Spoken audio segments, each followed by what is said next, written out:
Halo, Assalamualaikum warahmatullahi wabarakatuh. Selamat pagi anak-anak. Sudahkah kalian belajar tentang materi hari ini? Ya, hari ini kita akan belajar tentang struktur dan fungsi jaringan tumbuhan. Sebelumnya, Bu Lali tanya bagaimana kabar kalian? Semoga kita selalu sehat di saat pandemi seperti ini.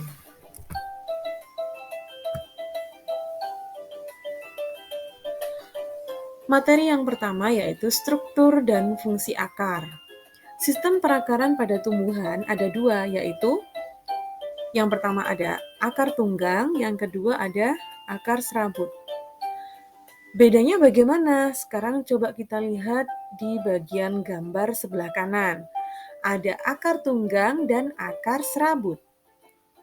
Bedanya kalau akar tunggang itu ada akar primer, akar yang besar itu di bagian tengah, kemudian ada cabang-cabangnya.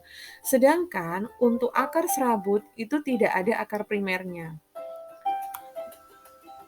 Kemudian akar tunggang ini ada pada tumbuhan dikotil, misalkan mangga, wortel, rambutan, itu.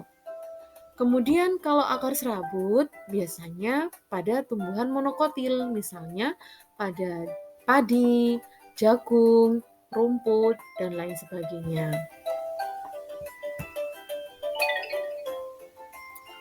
Selanjutnya ada fungsi akar.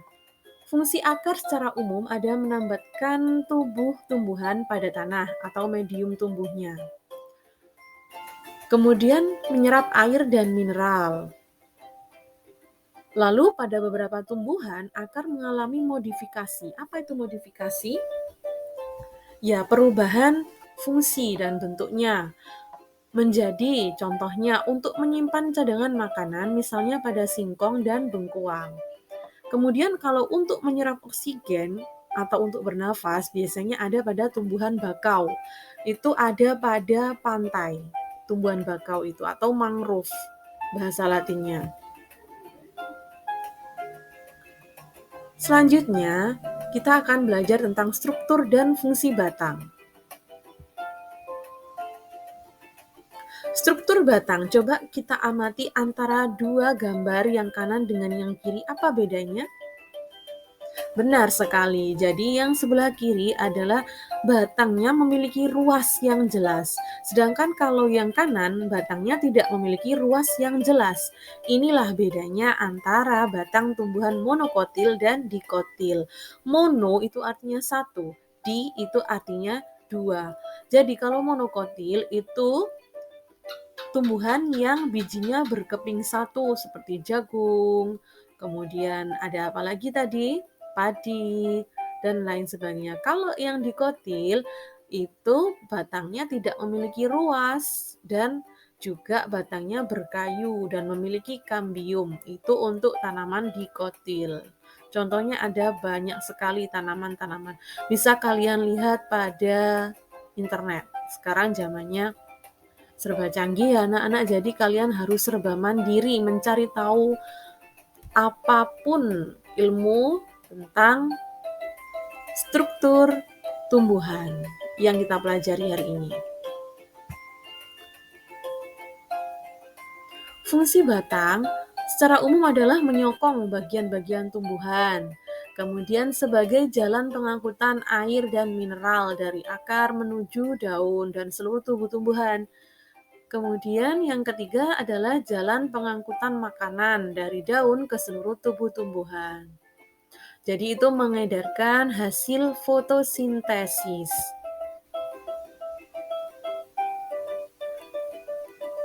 Struktur dan fungsi daun. Struktur daun kita amati ada berbagai macam jenis daun. Di sini kita ambil contoh 4. Ya, ada 4 jenis daun. Tulang daun maksud saya. Yang bagian atas itu adalah tulang daun yang menyirip.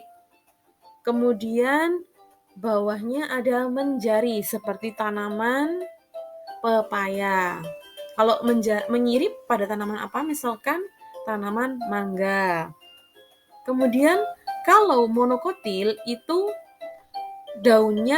tulang daunnya melengkung dan sejajar. Kalau melengkung itu gambarnya yang di atas, kalau yang sejajar itu yang di bawah. Nah, yang melengkung itu contohnya tumbuhan apa? Ayo, silakan dicari. Kemudian kalau yang bawah, kalian banyak sekali ngamati itu tanaman jagung, kemudian rumput, padi, bentuknya tanamannya, tulang daunnya sejajar. Nah, daun ini secara umum biasanya bentuknya tipis, tidak tebal seperti batang dan akar. Daun itu tipis dan mengandung zat warna hijau atau klorofil. Fungsinya untuk apa? Untuk membuat makanan dalam proses fotosintesis. Fungsi daun.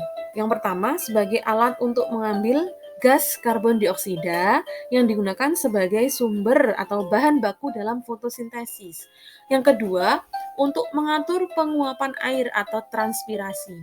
Sehingga kalau kelebihan air dalam tubuh tumbuhan itu akan secara otomatis dikeluarkan melalui daun. Prosesnya namanya transpirasi. Kemudian yang ketiga, pernafasan atau respirasi tumbuhan. Jadi tumbuhan itu juga melakukan pernafasan. Fotosintesis yang sudah kita bahas tadi sedikit ya. Reaksinya bagaimana? Reaksi fotosintesis itu adalah pengubahan karbon dioksida dan air dengan bantuan cahaya dan klorofil sehingga menjadi glukosa dan oksigen. Glukosa ini kalau ketika kalian SD itu biasanya dinamakan zat pati atau zat tepung. Itu sama saja. Kalau kita setingkat SMP menyebutnya sudah glukosa. Kemudian anak-anak juga harus paham nama-nama ilmiahnya, nama-nama kimianya juga harus paham. CO2 itu karbon dioksida, H2O itu air, C6H12O6 itu glukosa, dan O2 itu oksigen. Jangan sampai tertukar. Selanjutnya adalah struktur dan fungsi bunga. Kalian pasti suka kan berbagai macam bunga yang menarik mata dan juga indera penciuman kalian. Biasanya bunga itu kan harum. Nah, kita akan mempelajari tentang struktur bunga seperti ini. Ini adalah struktur bunga lengkap. Bunga yang lengkap ini ada yang pertama ada tangkai, kelopak, kemudian ada mahkota bunga, ada benang sari, putih, kandung lembaga atau bakal biji, dan bakal buah. Nah, fungsi bunga ini adalah untuk alat reproduksi generatif pada tumbuhan. Kemudian fungsi selanjutnya adalah menarik serangga atau hewan lain sehingga dapat membantu proses penyerbukan. Selanjutnya adalah struktur dan fungsi buah. Kalian pasti suka sekali makan buah ya. Buah apa yang kalian paling sukai? Ya, jadi kita secara umum saja, di dalam bakal buah itu terdapat biji. Biji ini di dalam ilmu IPA itu namanya ovul. Pada perkembangan selanjutnya, bakal buah ini akan berkembang menjadi buah. Sedangkan bakal biji akan berkembang menjadi biji. Letaknya di mana? Di dalam bawahnya tangkai putih ya. Itu ada bakal buah dan bakal biji. Nah, terima kasih anak-anak sudah melihat atau belajar bersama dengan Bu Leli. Kita akan belajar lagi untuk pertemuan selanjutnya. Semoga kita selalu sehat. Sampai jumpa. Assalamualaikum warahmatullahi wabarakatuh.